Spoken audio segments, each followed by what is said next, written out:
येनात्मा बुध्यतात्मैव परत्वेनैव चापरम् अक्षयानन्तबोधाय तस्मै सिद्धात्मने नमः। श्लोक नंबर 67। अथ आत्मनो निज सुखम यदा अवतरति आत्मनि तदा जगत कथम प्रतिभाति इति विवृणोति। अब यहाँ पर जब आत्मा का सुख आत्मा में उत्पन्न होता है तो ये संसार कैसा प्रतीत होता है यह बताते हैं, अथवा इसका दूसरी उत्थानिका ऐसी होना चाहिए हमारे हिसाब से। संसार में होने वाली उथल पुथल को देख करके जब मन में आकुलता व्याकुलता पैदा होने लगती है, मन में उतार चढ़ाव के भाव पैदा होने लगते हैं, संकल्प विकल्प उत्पन्न होने लगते हैं, राग द्वेष का परिणाम जागृत होने लगता है, तो ऐसे समय हम उन विकल्पों को संकल्पों को शांत कैसे करें। इस 67 नंबर श्लोक में आचार्य भगवान बहुत अच्छा उपाय बता रहे हैं, समाधान सुझा रहे हैं संकल्प विकल्पों को शांत करने का। क्योंकि प्राय हर व्यक्ति की यही शिकायत रहती है, जहाँ जहाँ दृष्टि जाती है वहाँ वहाँ यही नज़र आता है, कोई शांत रहता नहीं, हर जगह उतार चढ़ाव, हर जगह राग द्वेष की भावनाएं चलती रहती हैं। लोग इस प्रकार से व्यवहार करते हैं, कोई अच्छे से रहता हुआ नज़र ही नहीं आता है। तो उन्हें देख कर के, उन निमित्तों को देख कर के हमारे मन में भी उतार चढ़ाव के भाव पैदा होने लगते हैं। आखिर हम कब तक कंट्रोल करें, कहाँ तक अपने परिणाम को संभालें, कैसे संभालें। तो जो ये कहता है कैसे संभालें, तो यहाँ इस श्लोक में आचार्य भगवान बड़ा गजब का उपाय बता रहे हैं। यस्य सस्पंदमा भाति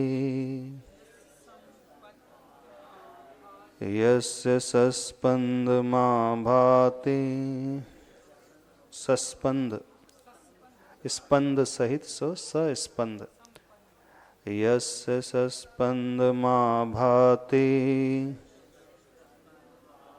सस्पंद है, स्पंद से जो सहित होता है वो सस्पंद। यस्य सस्पंदमा भाति निःस्पंदेन समं जगत्, निःस्पंदेन समं जगत्, यस्य सस्पंदमा भाति निःस्पंदेन समं जगत्, निःस्पंदेन समं जगत्, अप्रज्ञमक्रिया भोगम्, अप्रज्ञमक्रिया भोगम्, सशमं याति नेतरः, सशमं याति नेतरः, यस्य सस्पंदमा भाति निःस्पंदेन समं जगत्, अप्रज्ञमक्रिया भोगं सशमं याति नेतरः।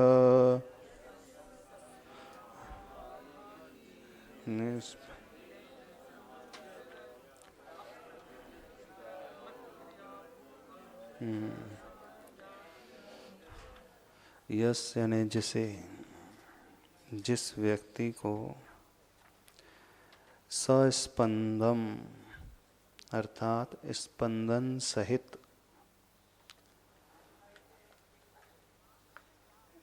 आभाति, आभास होता है, ज्ञात होता है, मालूम पड़ता है। क्या कहा जा रहा है? स्पंद सहित ये जगत, यह संसार, जिसे किस प्रकार से मालूम होता है? निस्पंदेन समम जगत, स्पंद रहित। निस्पंद का अर्थ हुआ स्पंद से रहित। और स्पंद का क्या अर्थ होता है? स्पंद का अर्थ होता है हलन चलन। जैसे बोलते हैं ना, काय वांग मना कर्म योग। काय वचन और मन की क्रिया का नाम योग है। तो मन वचन काय की जब क्रिया होती है तो आत्मा के प्रदेश में स्पंद होने लगता है, हलन चलन होने लगता है। तो जिस व्यक्ति को स्पंद सहित सस्पंदम जगत, यह संसार जो स्पंद सहित है, ने क्रिया करता हुआ दिखलाई पड़ रहा है, क्रिया करता हुआ एक व्यक्ति एक स्थान से भाग रहा है, ये कार्य कर रहा है, वो कार्य कर रहा है। हर व्यक्ति यहाँ भागता हुआ ही नजर आ रहा है। हर व्यक्ति अनेक प्रकार की क्रियाओं में ही उलझा हुआ है।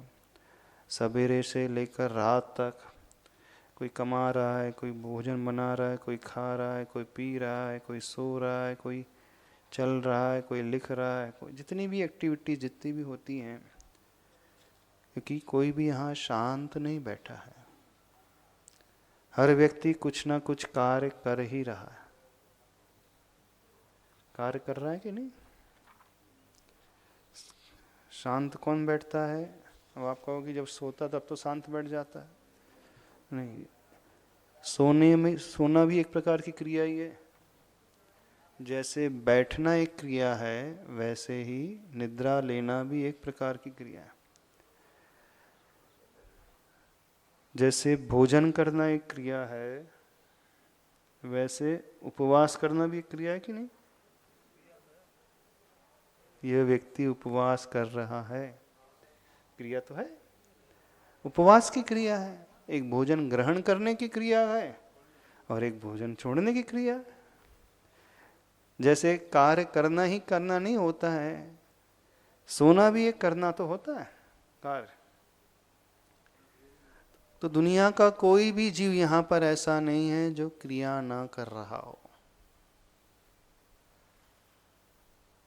जो जिसकी जितनी क्षमता होती है उसके अनुरूप वो कार्य करने में लगा हुआ ही है। पर यहाँ क्या उपाय बताया जा रहा है? यस्य सस्पंदम जगत निस्पंदेन समम आभाति। निस्पंद के समान अर्थात स्पंदन से रहित, स्पंदन से रहित के समान प्रतीत होता है। जिसे दिखाई ये दे रहा है कि क्रिया कर रहा है, लेकिन धारणा क्या है? कोई कुछ नहीं कर रहा।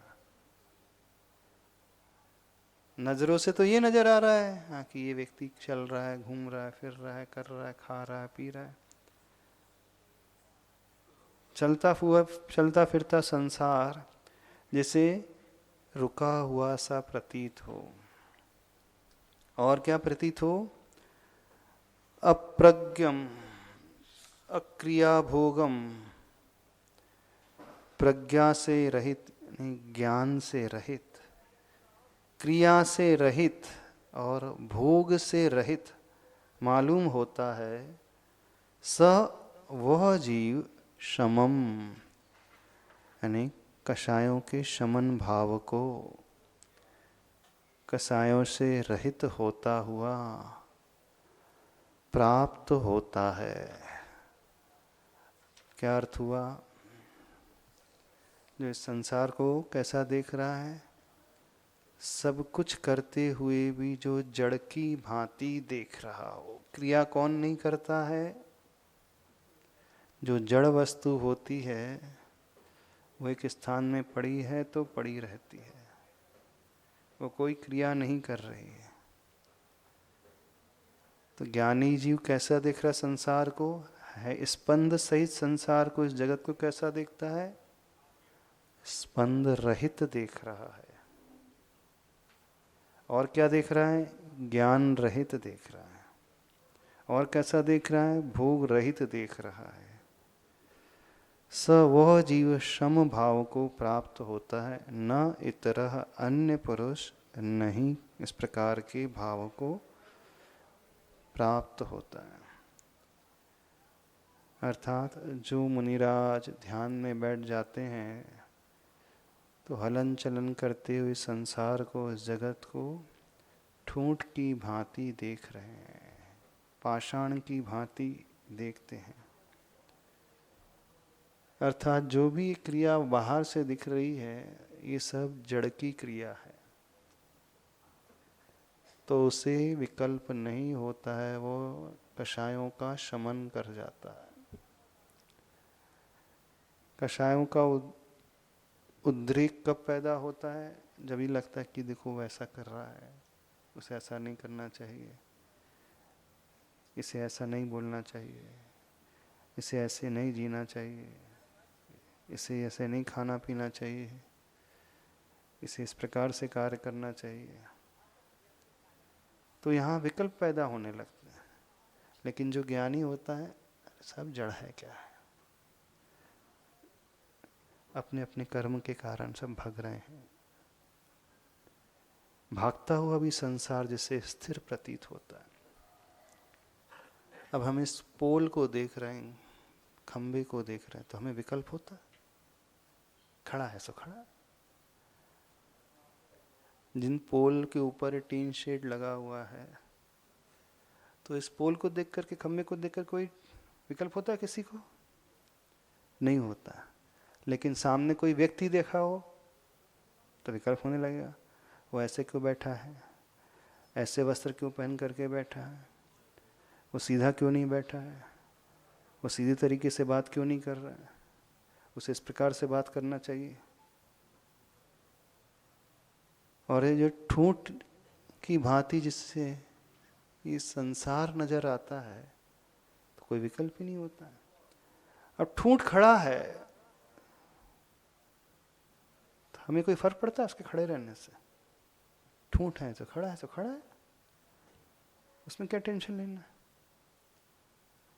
अब ठूंठ को देख करके टेंशन नहीं होता है, लेकिन चलते फिरते को देख करके टेंशन होने लगता है। तो आचार्य भगवान कह रहे हैं, चलते फिरते व्यक्ति में हमें ठूंठ देखना है। हाँ, अब देखना है, देखने की कला, सोचने की कला। कार्य कर रहा है ये संसार, पर हमें क्या देखना है? इनमें ठूंठ की भांति है, ये सब जड़ वस्तु है, चेतना से रहित है। चेतना से जो रहित वस्तु होती है, जो पुद्गल होते हैं, कुर्सी है तो हमें कुर्सी को देख करके टेंशन होता है? कुर्सी पे गुस्सा आता है? नहीं आता। मान लीजिए आप जिस चेयर पे बैठे हैं और वो गिर जाए, अथवा उसका टूट जाए पाया, तो गुस्सा आएगा? कोई कुर्सी से स्लिप हो जाता तो गुस्सा आता है कुर्सी पे? अथवा रास्ते में चल रहे पत्थर से अपन टकरा जाए तो पत्थर पे गुस्सा आता है? नहीं। पर बच्चे लोग जो होते हैं ना, जब कुर्सी से गिर जाते हैं अथवा पत्थर से गिर जाते हैं तो माँ बोलती कुर्सी को मार दे। हाँ, तो वो शांत हो जाता है। हाँ, कुर्सी को मार देता है, बोले बदला मेरा पूरा हो गया, वो शांत हो जाता है। ऐसे होता है ना। लेकिन कुर्सी ने गिराया ना तुम्हें, हाँ तो कुर्सी को मार दे, तो कुर्सी को मारता है। बच्चा ऐसे ही करता है। माँ उससे करवा दिया कुर्सी ने, तो रोना रोना बंद कर देता तुरंत। कुर्सी ने गिराया ना, हाँ तुम मार दे, हाँ बदला ले ली, तो वो एकदम शांत हो जाता है। यानी माँ शुरू से ही उसे बदला लेना सिखा रही, छोड़ना नहीं उसे। कुर्सी गिराया था, छोड़ना नहीं कुर्सी को। शांत करने के लिए नहीं, पर वो क्या सिखा जाती है, शांत करने की बात ही नहीं है। अब उसकी दृष्टि में वो कुर्सी गिराने वाली वस्तु हो गई। फिर ऐसे ही संसार में कोई उसके साथ दुर्व्यवहार करेगा तो इसने मारा तो इसको निपटाओ। वो माँ उसे निमित्ताधीन दृष्टि सिखाती है। हाँ, जिसने तुमसे गलत व्यवहार किया उसे भी निपटा दो तुम। तो निमित्त ने कुछ कहाँ किया है? अब यहाँ पर ये जो कहा जा रहा है, क्रिया सहित संसार को क्रिया रहित देखें। हाँ, व्यवहार में भी घटाना पड़ेगा यदि समता रखना है तो। हाँ, तो समता ही रखना है, और क्या? क्यों जवाब देंगे? समता रखो, विरोधी हिंसा नहीं है। अब घर, चलो ठीक है, घर में दो भाई हैं, अब माता पिता है, अब पिता ने कुछ कह दिया तो पिता को निपटा दे, विरोधी हिंसा का त्याग है नहीं है। अब घर के माहौल में मान लीजिए किसी से कुछ हो गया तो उसने हमसे दुर्व्यवहार किया तो हम भी उससे दुर्व्यवहार करें। क्षमा भाव उत्तम क्षमा धर्म कब आएगा? हाँ, तो सीमा तक आएगा, तो जब सोच बनाएगा तभी तो आएगा। हाँ, उसकी आरंभी हिंसा, उद्योगी और विरोधी हिंसा का त्याग नहीं, ठीक है, वो अन्याय के विरुद्ध लड़ेगा, लेकिन घर गृहस्थी में कौन अन्याय कर रहा है? डे टू डे रूटीन में नमक कम डाला सब्जी में, तब उसने विरोधी हिंसा का त्याग नहीं, तो पत्नी को निपटा दे, नमक कम क्यों डाला? हाँ, तो अन्याय के लिए तो कहे, लेकिन छोटी छोटी बातों को लेकर के जो विकल्प उत्पन्न हो जाता है, तुम यहाँ क्यों बैठे हो, वहां बैठना था, तुमने पुस्तक यहाँ क्यों रख दी, पुस्तक यहाँ से उठाकर यहाँ क्यों रख दी, भाई रख दी, ठीक है, बर्तन यहाँ से उठा के यहाँ क्यों रख दिया, गलती हो गई, बरनी घी की टूट गई, उसमें टूट पड़े अब हम भी, उसने बरनी तोड़ी, आप उस पर तोड़ो, उस पर टूट पड़ो, तो क्षमा धर्म कहाँ गया? क्षमा धर्म को इसलिए, विरोधी हिंसा जब कोई बहुत ज्यादा अन्याय करने लगे, धर्म पे अत्याचार करने लगे, परिवार पे अत्याचार करने लगे, डाका डालने लगे, उस समय तो विरोधी हिंसा का उपयोग करना है। लेकिन जितने भी विकल्प होते हैं संसार में, छोटी छोटी बातों को लेकर के होते, जिसकी कोई कीमत नहीं होती। एक साधर्म ने कुछ कर दिया तो ये किसे सिखाया जा रहा है? मुनि महाराज को तो सिखाया जा रहा है कि किन किन बातों को लेकर के विकल्प कर रहे हैं। समाधि तंत्र ग्रंथ किसके लिए? मूल रूप से साधुओं के लिए। तो किन किन बातों को लेकर के विकल्प होता है? वो ऐसा क्यों कर रहा है, वो ऐसा क्यों नहीं कर रहा है, उसे ऐसा करना चाहिए। तो यहाँ बताया जा रहा है, ठूंठ की भांति देखें उसे, अर्थात निमित्ताधीन दृष्टि नहीं रखें, उपादान प्रधान दृष्टि रखें। और वास्तव में है तो यही, क्योंकि जो कार्य कर रहा है वो शरीर है, जड़ है, पुद्गल है, वो तो ठूठी है, उसमें कहाँ चेतना होती है? चेतना तो जीव में होती है और कर्ता शरीर है। तो उस शरीर को देख करके हम उसमें जड़ का भाव लेकर के आए, तो जड़ वस्तु से यदि हम गिर जाते हैं, पत्थर से हम टकरा जाते हैं, तो पत्थर पे तो हम प्रहार नहीं करते कि पत्थर को ही मारने लगते हैं। यदि कोई पत्थर से गिर जाता है टकरा करके, तो पत्थर को ही मारने लगे तो उसे क्या कहा जाएगा? नहीं, इस पत्थर ने मुझे चोट पहुंचाई है, मैं छोड़ूंगा नहीं इस पत्थर को।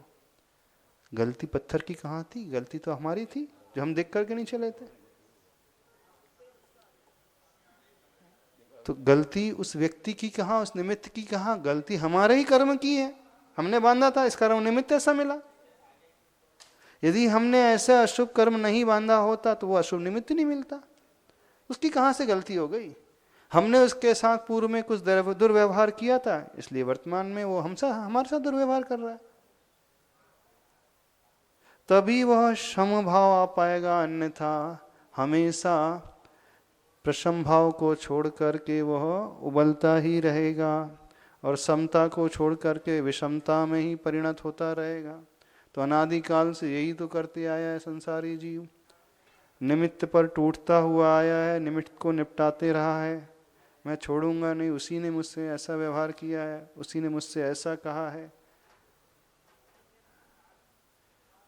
यहाँ कहा जा रहा है, जो स्पंद सहित जगत को स्पंद रहित के समान देखे, क्रिया सहित जगत को क्रिया रहित देखे, चलते फिरते जगत को ठूंठ की भांति देखे।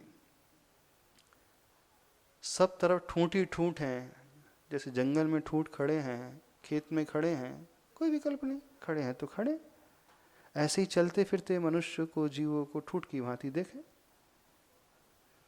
तो इस जो योगी इस प्रकार की धारणा बना लेता है,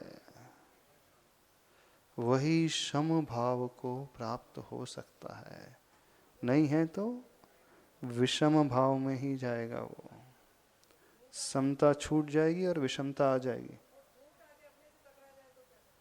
तो हमारी गलती ना हो। हाँ,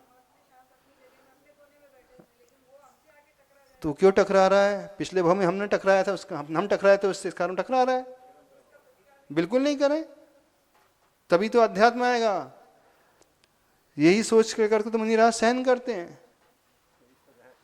गलती हमारी नहीं, फिर भी वो उपसर्ग किए जा रहा, तो ठीक है, हमने किया होगा पूर्व में। आपकी अवस्था में नहीं, जब सोच ये बनेगी निचली अवस्था में, तब कहीं उसका विकास होगा, नहीं तो जिंदगी भर नहीं, भाव भाव में विकास नहीं होने वाला। हमेशा निमित्ताधीन वो बनाते रहेगा दृष्टि, और उन पर टूटते रहेगा, उनको निपटाते रहेगा, उनको गाली देते रहेगा, उनको अपशब्द कहते रहेगा, वो ये करते रहेगा। बोले अब शांत बैठ जाएगा। तो भाव भाव से ही तो करते आए संसारी जीव, तो और इस कारण उसका संसार बढ़ता चला गया। अब संसार को बढ़ाना है, भटकना, तो करें, फिर कषाय करते रहे। और संसार को शांत करना है, समाप्त करना है, तो क्षमता का भाव लाए। अपने आप कुछ नहीं होता है, करना पड़ता है। ये सोच लाए बिना कभी होगा नहीं। ये सोच कोई व्यक्ति सोचेगा कि जब मैं ऊपर की श्रेणी में पहुंच जाऊंगा, जब मैं दीक्षित हो जाऊंगा, तब ये परिणाम लेकर के आऊंगा, तो कभी नहीं आ सकते उसके। फिर साधना ज्ञात होते ही, ज्ञान प्राप्त होते ही शुरू करना चाहिए।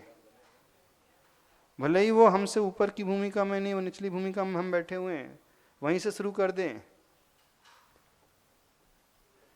कोई ये कहे कि मैं तो अव्रती हूं, इस कारण मैं तो कषाय कर सकता हूं, मैं लड़ भिड़ सकता हूं,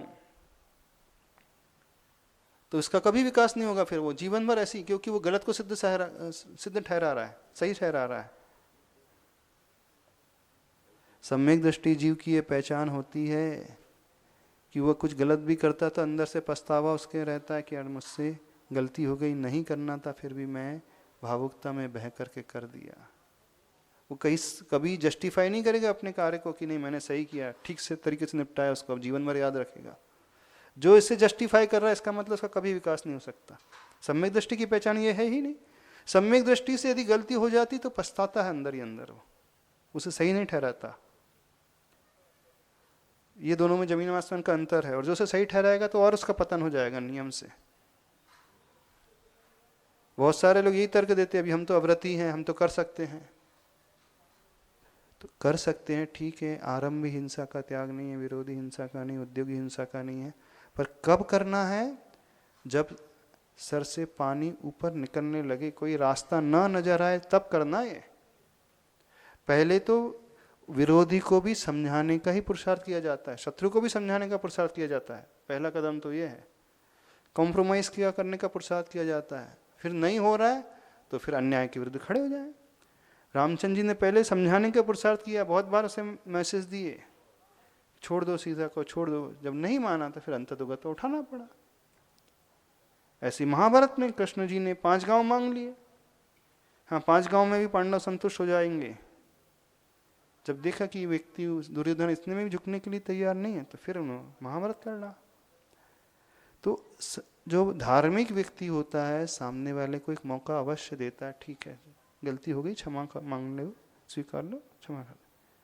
यदि फिर भी अड़े हैं तो फिर अन्याय के विरुद्ध शस्त्र उठाएगा वो। उस समय विरोधी हिंसा कहाँ है?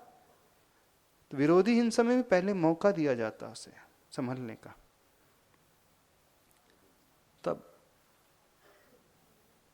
अब हमें कह कि नहीं हमारी विरोधी हिंसा का त्याग नहीं, इस कारण हम भी उसका बदला लेते ही रहेंगे, तो फिर कभी गलत, कभी उसका कल्याण नहीं हो पाएगा। और यहाँ पर तो यह आध्यात्मिक ग्रंथ साधकों के लिए लिखा जा रहा है, अथवा जो साधक बनना चाहते हैं उनके लिए लिखा जा रहा है। तो उन्हें तो समता की और समभाव लाने की ही साधना करना होगा। निमित्ताधीन दृष्टि को गौण करके उपादान प्रधान दृष्टि लाना पड़ेगा। सत्य यही है कि संसार चलता फिरता नजर आ रहा है, दुनिया कार्य कर रही है, फिर भी हम वह देखें कि वो व्यक्ति कहाँ कर रहा है, उसका कर्म उससे करवा रहा है। तो हमारे भीतर साम्य भाव आएगा, अन्यथा नहीं आ पाएगा। नहीं तो हम भी उस जैसे उद्वेलित होने लगेंगे, बहुत ज्यादा उत्सुकता हमारे भीतर भी होने लगेगी। तो इसी धारणा के बल पर तो वो संतुष्ट होकर के शांति से बैठे रहते हैं।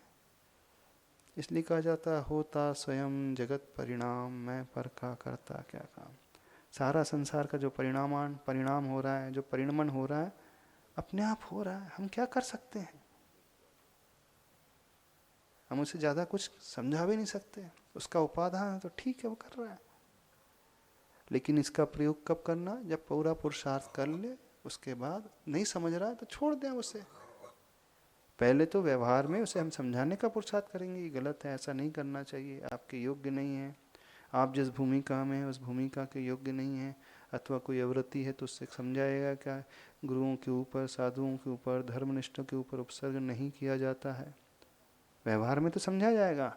जब हमने समझाने का पुरुषार्थ कर लिया, पूरा देख लिया, फिर भी उसमें कोई परिवर्तन नहीं आ रहा है, तो फिर हम अब ज़्यादा विकल्प नहीं करेंगे, छोड़ देंगे। उसका भवित, उसकी होनहार जैसी होगी, उसकी भवितव्यता जैसी होगी, ठीक है।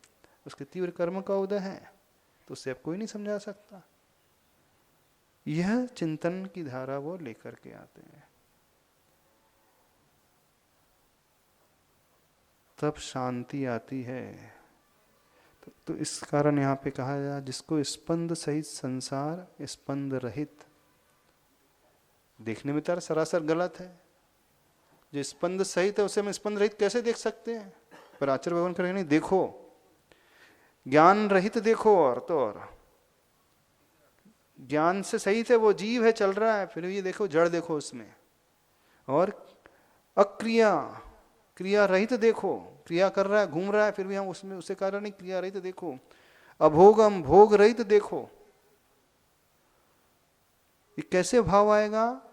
वह सिर्फ उस पुद्गल को, पर्याय को गौण करके जब उस आत्मा की ओर दृष्टि लाएगा तभी ये भाव आ सकता, अन्यथा नहीं आ सकता कभी। तो जो दिख रहा हमें वो नहीं देखना है, जो उसके पीछे, दृश्य के पीछे छिपा हुआ वह देखा जाता है, तब संता आती है।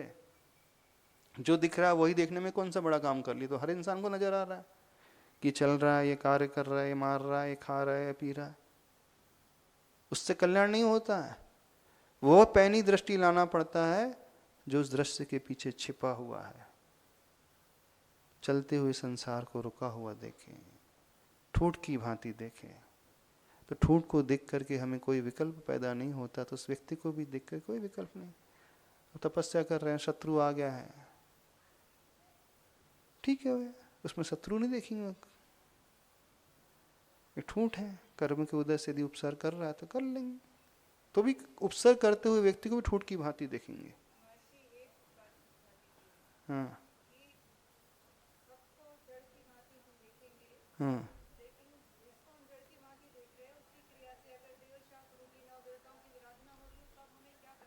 हाँ, तो उसे समझाए, पर शालीनता से समझाने का तरीका होता है। हाँ, तो नहीं समझ रहा तो छोड़ दें। फिर हमने ठेकेदारी नहीं लेकर की दुनिया को समझाने की। आपको किसने जज बनाया, पहले तो बताएं। हाँ, तो जब जज नहीं बनाया हमें, तो हम शांति से बैठ जाएं। हाँ, तो वो तो उसकी जो है रक्षा का भाव था। हाँ, तो आप कोई पूजा इधर से उधर कर रहा है, अब हम उसको समझाने लगे तुम्हें ऐसी पूजा नहीं, वैसी करना चाहिए, तुम्हें द्रव्य ऐसे चढ़ाना चाहिए, नहीं चढ़ा तो छोड़ दें। ऐसी स्थिति में की बात करें। लेकिन जो विकल्प होते छोटी छोटी बातों को लेकर के होते हैं। तुम यहाँ क्यों खड़े हो, तुम वहाँ क्यों नहीं खड़े, तुम्हें ये करना चाहिए, तुम्हें ऐसा करना चाहिए, तुम्हें धीरे बोलना चाहिए, तुम्हें जोर से बोलना चाहिए, तुम्हें इसका उच्चारण ऐसा करना चाहिए। और जैसे उसकी भाषा करेगा वो, शालीनता से एक बार बता दिया इसका उच्चारण ऐसा होता है, तुम्हें हरी जगह ये है, इसके लिए बस हो गया। नहीं कर रहा तो नहीं छोड़े। प्राय विकल्प इन बातों को लेकर के हो रहे हैं। और वैसे उपसर्ग तो, विरोधी वाले उपसर्ग तो विरले होते हैं। जब वो सिंह आ रहा है लड़ने के लिए, मारने के लिए, तो वो तो एक आध बार की बात होती है। बाकी जो रोजमर्रा के जीवन में जो विकल्प होते हैं उनकी बात चल रही है। छोटी छोटी विकल्प को ही नहीं छोड़ पा रहे, तो वहां ये दृष्टिकोण लाना सीखे। हम कहाँ किसको समझा सकते हैं? साधर्मी है, नहीं समझ रहे तो छोड़ दे उसे।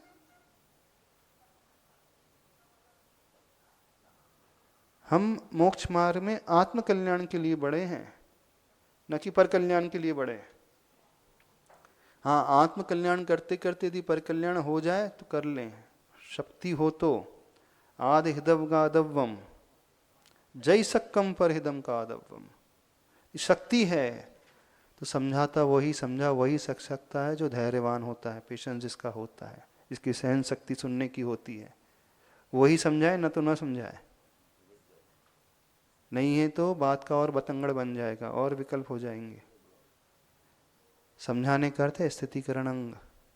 स्थितिकरण वही व्यक्ति कर सकता है जो सहनशील होता है, धैर्यशाली होता है। जैसे वो डॉक्टर होता है, पेशेंट लात भी मार रहा है तो भी डॉक्टर चिल्लाता नहीं, वो चिल्लाता है पेशेंट तो भी डॉक्टर को कोई विकल्प नहीं होता है, क्योंकि वो जानता है ये पेशेंट नहीं मार रहा है, इसका रोग उससे कार्य करवा रहा है। क्योंकि रोग से वो इतना पीड़ित हो चुका, उसका होश ही उसके ऊपर नहीं है, उसमें नहीं है। जब गर्मी चढ़ जाती है, कुछ भी बकते रहते हैं अनशन, डॉक्टर को कोई विकल्प नहीं होता है, क्योंकि वो जान रहा है कि इसको गर्मी चढ़ गई है, माइंड में, मस्तिष्क में गर्मी बहुत चढ़ गई है, तो गर्मी के कारण ऊट पटांग वो बात कर रहा है। कि डॉक्टर भी उसी भाषा में बात करने लगे तो कभी इलाज ही नहीं कर सकता। तो स्थितिकरण करने वाला, समझाने वाला व्यक्ति उस डॉक्टर की भांति होता है। अब शब्दों को भी सुनकर के अच्छे शब्द से उसका उत्तर देगा। वो जैसा उद्वेलित हो रहा है, डॉक्टर वैसा उद्वेलित नहीं होगा। वो चिल्ला करके बोल रहा है, ये शांति से श्रवण करेगा, उसी टोन में उत्तर भी नहीं देगा। तब कहीं जाकर के स्थितिकरण होता है, तब कहीं जाकर के वैयावृत्ति होती है, तब सम्यक दर्शन मजबूत होता है। और यहाँ तो उन पात्र की बात की जा रही है जो ध्यान अवस्था में बैठने को है और कुछ हो रहा है, कोई लोग कुछ कर रहे हैं, तो हम कहाँ के विकल्प लेकर के बैठ गए। ठीक है, उसका भाग्य है, सो है, हमें तो अपना देखना, शांति से बैठे। हम कहाँ उस निमित्ताधीन दृष्टि को लेकर के विकल्प पैदा कर रहे हैं। उसका कर्म है ऐसा, तो वो भी यदि कुछ गलत भी कर रहा है तो ये क्यों नहीं मानते वो भी कर्म का रोगी है। कर्म का उसका तीव्र उदय है, निकाचित कर्म का उदय है। निकाचित कर्म का जब उदय है, उसे लाख भी समझाया जाए वो नहीं समझने वाला। हम समझाएं उसे कि शांत बैठ जाओ, वो उतना ही अशांत होगा, उतना ही भड़केगा। तो ऐसे समय कुछ नहीं करना। तो कैसे संभव हो पाता है? तो स्पंद सहित संसार निस्पंद जिसे भाता है, प्रतीत होता है। ज्ञान सहित जीव अज्ञानी जिसे प्रतीत होते हैं, क्रिया सहित जीव निष्क्रिय जिसे प्रतीत हो रहे हैं, भोग रहित मालूम हो रहे हैं, तब वह यहाँ तक पहुँच पाता है।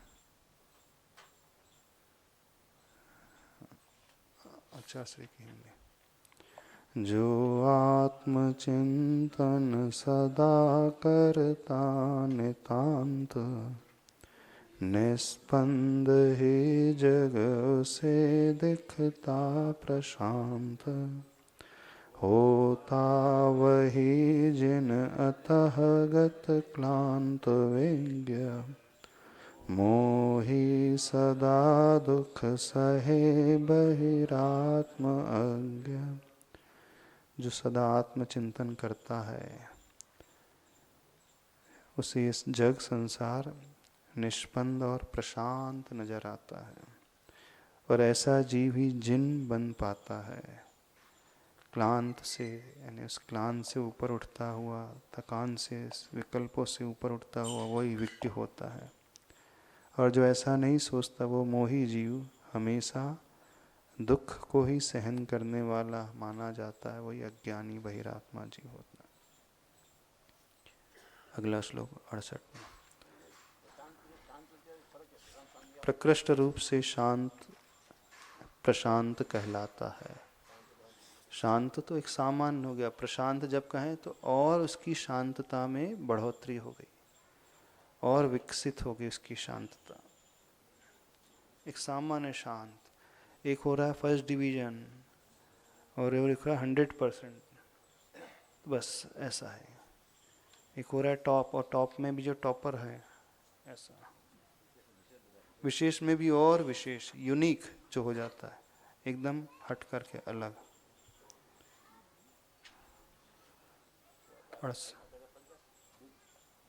हाँ, मलाई कहाँ अशांत दूध में, सो प्रशांत बनो। जब दूध उबलता है, खौल रहा है, उस समय उसमें मलाई नहीं पड़ती है। जब उसकी जो खौलने की क्रिया शांत हो जाती है, उसमें जो खदबदपना शांत होता है, तब कहीं जाकर के मलाई इस दूध में पड़ती है। ऐसे ही शांति की मलाई बौखलाहट में नहीं आती। अंदर से उद्वेलित है तो उसमें वो शांति क्षमा की मलाई नहीं आएगी। जब वो बौखलाहट दूर हो जाएगी तो वह मलाई की परत आती है। ऐसे 68वां श्लोक। अथ शरीर आत्मनोर विषय विपर्यास आशयो ही भव प्रत्ययति निवेदयति। शरीर और आत्मा के विषय में जो विपरीत आशय है वही भव प्रत्यय होता है, यानी संसार का कारण होता है। प्रत्यय यानी कारण। शरीर कंचुकेनात्मा, शरीर कंचुकेनात्मा संवृत ज्ञान विग्रह, संवृत ज्ञान विग्रह नात्मानं बुध्यते तस्मात्, नात्मानं बुध्यते तस्मात् भ्रमत्यतिचिरं भवे, भ्रमत्यतिचिरं भवे। शरीर कंचुकेनात्मा संवृत ज्ञान विग्रह नात्मानं बुध्यते तस्मात् भ्रमत्यतिचिरं भवे।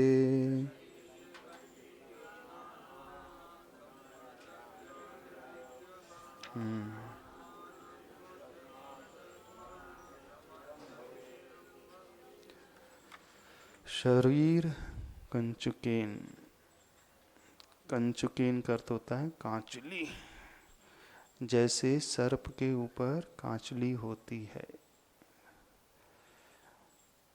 जब वो कांचली को छोड़ देता है तो सर्प और एकदम युवा हो जाता है।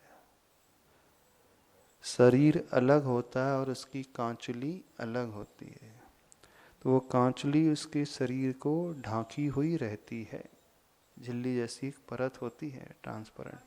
हाँ, कांचली उसके सेल से बनती, कोशिकाओं से बनती। शरीर जो सर्प का शरीर होता है उसके जो सेल्स होते हैं उस प्रकार की एक चमड़ी जैसी है, वो पतली सी ट्रांसपेरेंट होती। तो उसी प्रकार की उसकी कोशिकाएं होती हैं सर्प की, जो इस प्रकार के पदार्थ को निकालती हैं लिक्विड जैसा। वो धीरे धीरे जमता रहता है तो कांचली का रूप ले लेता है। ऐसा नहीं, आंखें नहीं, आंखों की जगह होती होगी। हाँ, नहीं, आंखों की में ऊपर नहीं आती कांचली। जहाँ उसकी सर्प की आंखें रहती है वहाँ पे कांचली नहीं आती, तो वो स्थान टूट जाता है।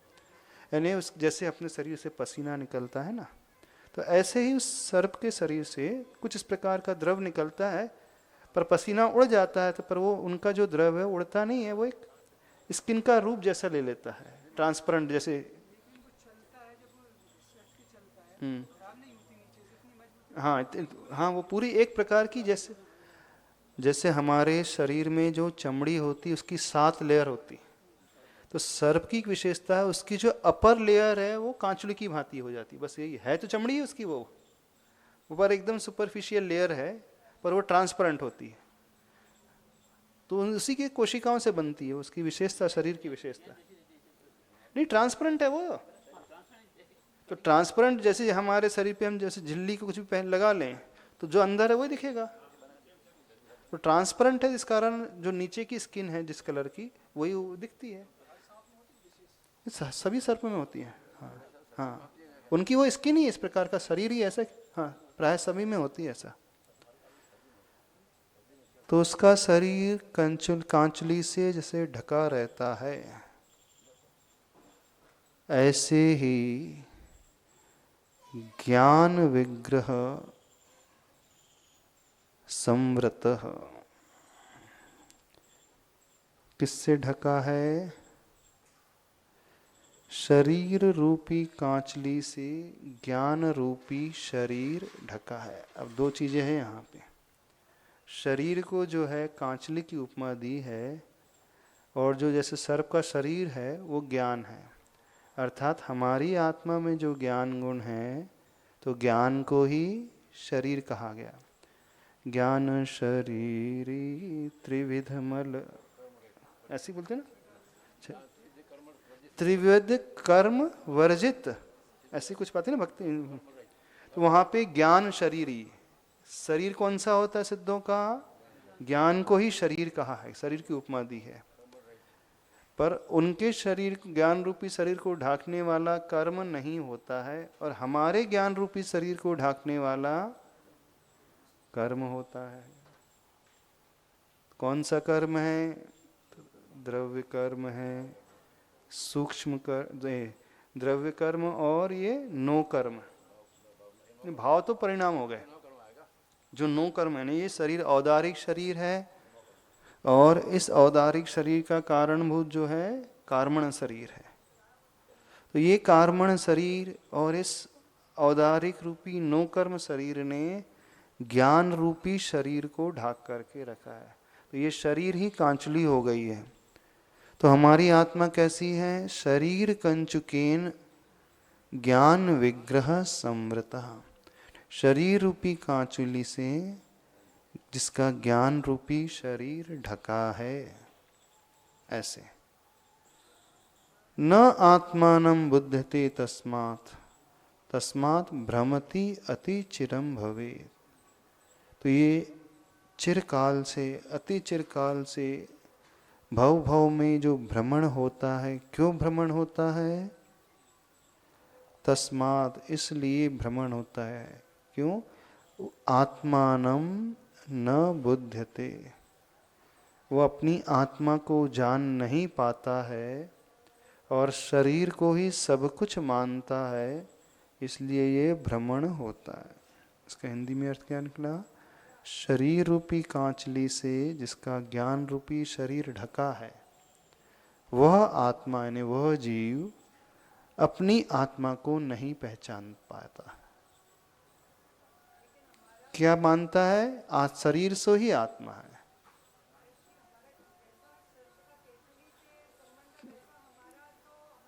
उदाहरण दिया जा रहा है, अभी दृष्टांत दिया जा रहा है। शरीर की कांचली से, सर्प की कांचली अलग रहती है और उसका शरीर अलग है। दृष्टांत एक देश होता है। ऐसे ही हमारी आत्मा वो ज्ञान रूपी शरीर हो गया, और उस ज्ञान रूपी शरीर को ढांकने वाला क्या है? शरीर। कौन सा शरीर? यही शरीर नहीं लेना, कार्मण शरीर भी है। कार्मण शरीर भी तो एक में खो जाता है। जहाँ जहाँ आत्मा होती है वहाँ वहाँ कार्मण शरीर है, तो उससे भी घटित हो जाएगा। और ये औदारिक शरीर जो ऊपर का दिख रहा है वो नो कर्म है, वो और स्थूल हो गया।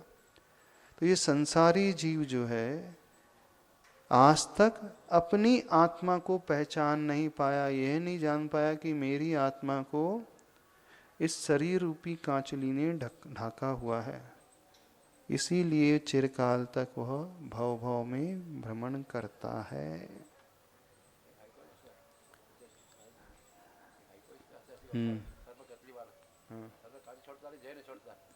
हाँ, उदाहरण है। हाँ, चश्री ने एक हाइकू लिखा है। तो हम मूल रूप से यहाँ समझे कि हमारा शरीर, वही ज्ञान रूपी शरीर किससे ढका है? शरीर रूपी जो औदारिक अथवा नुकर्म अथवा द्रव्य कर्म रूपी शरीर कांचली से ढका हुआ है।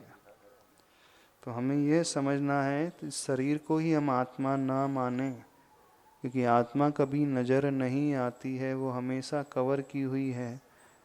तो हम क्या मान लेते? इस शरीर को ही आत्मा मान लेते हैं। क्या? हाँ, सर्प ने छोड़ी कांचली पर हाँ, सर्प ने छोड़ी कांचली वस्त्र छोड़े विषय विषय तो छोड़े। अर्थात बाहरी रूप ही, बाहरी लिंग ही सब कुछ नहीं होता है, भीतरी लिंग भी होता है। जैसे वस्त्र छोड़ दिए पर अंदर की कषाय नहीं छोड़ी तो वह छोड़ना कोई छोड़ना नहीं कहलाता है। 68वें श्लोक में ये बताया जा रहा है, चिरकाल से यह जीव क्यों भटकता हुआ आ रहा है, तो आज तक उसे आत्मा की पहचान नहीं मिली है, वह आत्मा को नहीं जान पाया है। इसलिए नहीं जान पाया कि हमेशा से आत्मा इस बाहरी आवरण से ढकी रही है। बाहरी आवरण, शरीर रूपी आवरण से आत्मा हमेशा आच्छादित रही है, तो इसे ही वह आत्म तत्व मानता हुआ चलता आया है और कभी उस ओर उसने ध्यान ही नहीं दिया। वो मूल रूप से हमारी आत्मा कैसी है, जैसे दूध में घी रहता है, ऐसे ही इस शरीर में आत्मा है। जहाँ जहाँ दूध है वहाँ वहाँ घी मौजूद रहता है। एक में खोकर के उस दूध में है, पर दूध में घी नजर नहीं आता, पर निकलता उसी दूध से है। ऐसे ही शरीर में आत्मा के प्रदेश एक में खोकर के फैल रहे हैं, नजर नहीं आते हैं, पर निकलते इसी शरीर से हैं। दूध निकालने के लिए उसे तपाया जाता है, ऐसे ही आत्मा को शरीर से पृथक करने के लिए तपश्चरण की जाती है। जब तपेगा तब वह घी निकलेगा, और एक ही बार तपाना नहीं पड़ता है, बार बार तपाना पड़ता।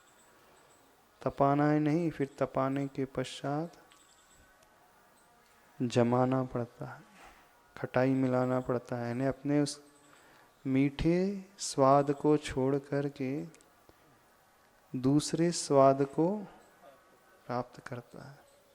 इतना ही नहीं, फिर उसे मथा जाता है, मंथन होता है, इतने उपसर्ग सहने पड़ते हैं।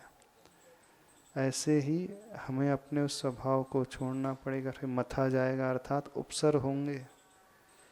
जो मथने के बाद वो नवनीत आता है, उपसर्ग होने के बाद थोड़ी सी आत्मा की समझ आती है, फिर तपना है, फिर तपेगा तो नवनीत में से वो घी निकल करके आएगा। उसके बाद पुनः तपेंगे तो वह आत्मा जो है कर्म मल को छोड़ करके ऊपर आएगी, वह शुद्ध घी कहलाता है।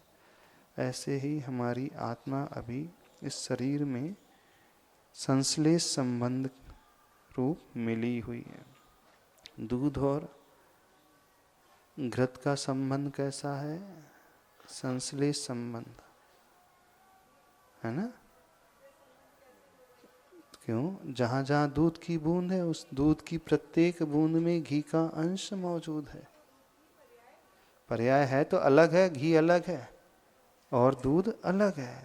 उसी में से अभी हमारी आत्मा में कर्म ऐसे वैसे मिले हुए एक में होकर के अलग नहीं करते कर सकते, तो तपना होगा। ऐसे ही इसको भी तपना होगा। तो घी शुद्ध दशा है, दूध अशुद्ध दशा है। जैसे अशुद्ध दशा में उसमें जल मिश्रित होता है, ऐसे ही अशुद्ध दशा में कर्म मिश्रित है। मूल रूप से दूध का सार जो है घी है। उदाहरण में नहीं अटको, भाव पोष नहीं करे तो अपन उदाहरण में उलझ करके रह जाते हैं। घी है कहाँ है कहाँ है। तो घी उसकी शुद्ध दशा है, दुग्ध की अवस्था अशुद्ध दशा है। तो ऐसा नहीं कि दूध के किसी बूंद विशेष में घी होता है, जहाँ जहाँ दूध होता है वहाँ वहाँ घी का अंश होता है, वो इन आँखों से नजर नहीं आता। ऐसे ही कार्मण शरीर में आत्मा के प्रदेश आत्मसात हो गए हैं। या आत्मा के प्रदेश में कार्मण शरीर आत्मसात हो गया। इतना जब तपाया जाएगा तब कहीं यह अलग हो पाएगी, आत्मा प्रकट हो पाएगी। तो यह दृष्टि हमें अंदर से लाना पड़ेगा, तब कहीं यह भाव आएंगे, शुद्धता आएगी। शरीर कंचुकेन आत्मा। और यही नहीं समझने के कारण चिरकाल से हम भटकते हैं। आचार्य की हिंदी। जो राग रोष करता गहता शरीर, तो बार बार मरता सह दुख पीर। प्रत्येक काल जिस कारण कर्म ढोता, तो जानता न निज को भव बीच रोता। यहाँ पर जो कहा गया है श्लोक में कि नहीं जानना, नहीं जानने का अर्थ क्या है? तो हम क्या सा व्यवहार करते हैं? राग द्वेष का ही व्यवहार करते रहते हैं। जिससे सही आत्मा की पहचान हो जाए तो शुद्ध आत्मा को प्राप्त करने का ही पुरुषार्थ करेगा, कभी राग और द्वेष का भाव ही नहीं करेगा। तो जानने का अर्थ मात्र वो ज्ञान का विषय नहीं बनाना। यहाँ पर वैसा देखा जाए तो जानता तो हर कोई है कि शरीर में आत्मा में शरीर ढका हुआ है आत्मा के ऊपर, पर जो जानना वो जानना कहलाएगा कि हमें पता है कि आत्मा इसके भीतर है, शरीर के भीतर। शुद्ध दशा में आत्मा कभी अशुद्ध नहीं होती है, तो हम उस शुद्ध आत्मा को प्राप्त करने का पुरुषार्थ करेंगे। वो कैसे संभव होगा? जब राग द्वेष के व्यवहार को छोड़ेंगे, पूर्ण समता रखेंगे। तो जानने का अर्थ हुआ पूर्ण समता का भाव रखना। इसी बात को आचार्य भगवान ने लिखा है, जो राग रोष करता गहता शरीर। जो राग और रोष करता वही ग्रहण करता है शरीर को बार बार, तो बार बार मरता वही बार बार फिर मरण को प्राप्त होता है और दुख पीड़ा आदि को सहन करता है। प्रत्येक काल जिस कारण कर्म ढोता, फिर हर काल में यानी अनादि काल से वो इसी कर्म के भार को ढोता आ रहा है। क्योंकि जब हम राग द्वेष करेंगे तो नए कर्म आएंगे पुनः, और आत्मा में कर्म का भार बढ़ता चला जाएगा, उससे वो रहित हो नहीं पाएगा। तो जानता ना निज को भव बीच रोता। वह स्वयं को नहीं जान पाता है और संसार के बीच में ही रुदन करता रहता है। यही दशा अनादि काल से सबकी होती आ रही है। कुल मिलाकर के पुरुषार्थ कौन सा करना है? राग और रोष नहीं करना है। सार क्या है? राग और द्वेष को त्यागना है। आत्मा को जानने का अर्थ है आत्मा के स्वभाव को जानना, और आत्मा का स्वभाव राग द्वेषात्मक नहीं होता है। आत्मा का स्वभाव ज्ञान दर्शनात्मक होता है। तो राग द्वेष को छोड़कर ज्ञाता दृष्टा का भाव लाना ही जानना कहलाता है, ऐसा यहाँ पर कहा जा रहा है। बस इतना ही रखना।